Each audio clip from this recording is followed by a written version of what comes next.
বরানগর মঠে ঠাকুরের সকল যুবক পার্ষদদের হঠাৎ একদিন কি মনে হলো যে তারা ঠিক করলেন আজ তারা শ্মশানে গিয়ে জপ করবেন।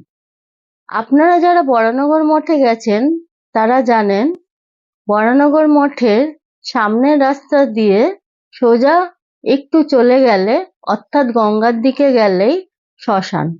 তা শ্মশান খুব কাছেই, তাদের যেই ভাবনা সেই কাজ। তারা সকলে রাত্রিবেলা শ্মশানে গেলেন এবং সেখানে গিয়ে জপে বসলেন। ঠিক সেই সময় ঘাটে একটি মরা পোড়াতে নিয়ে আসা হয়।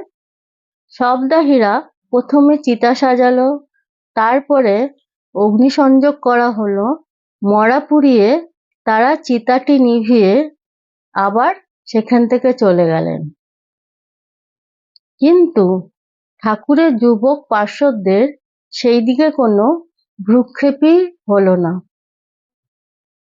তারা এক আসনে বসে অনবরত জপ করতে লাগলেন। সেই সময় বৈরাগ্য সাধন ভজনের এমন প্রবল বন্যা তাদের উপর দিয়ে প্রবাহিত হয়েছিল যে তাদের দিক পবন হুঁশ ছিল না। স্নানাহারের তাদের কোনো ঠিক নেই, গায়ে ধুলো ছাই মাখা। হলো তো গঙ্গায় গিয়ে একটা ডুব দিয়ে এলেন, শরীর একেবারে তাদের কাছে তুচ্ছ হয়ে গেল।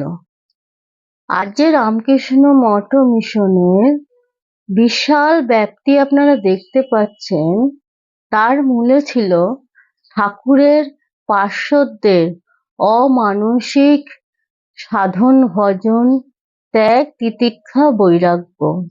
বিষয়টি আপনাদের ভালো লাগলে জানাবেন, আর আপনারা খুব খুব খুব ভালো থাকবেন।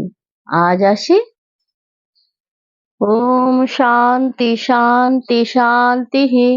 হরি ওম তৎসৎ। শ্রীরামকৃষ্ণার্পণমস্তু।